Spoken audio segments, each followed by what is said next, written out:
Anton Klajnošek je leta 1852 napolnil prvih 12.000 steklenic penine.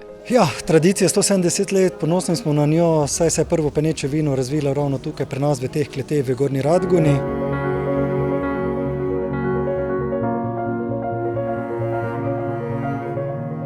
Sami so prvi na svetu razvili peneče se vino brez dotika svetlobe, od trgatve do okušanja, v popolni temi.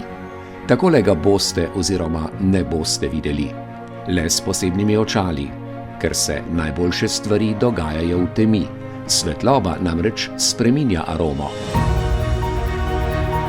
To znanstveno trditev smo nekako prenesli v samo penino oziroma do končnega produkta.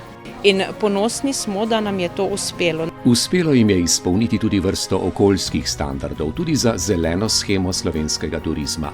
V koraku s časom pa osvežiti zunanjo podobo, logotip, etikete, saj so nekateri 4 okuse penin težko razločili. Tako da bo potrošnik nekoliko lažje razbral, kateri okus je njemu najljubši. In kaj bo najljubše turistu, ko bodo tu na Gornjem Grisu, ob Bistroju in domu penine, še muzej, destilarna, delikatesa?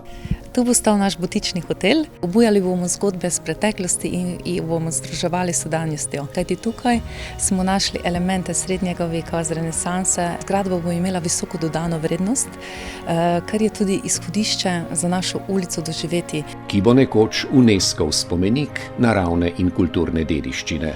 Želimo si, da dejansko to tradicijo, inovativnost in trajnost povežemo in izžarevamo skozi ta turizem in te nočitvene kapacitete.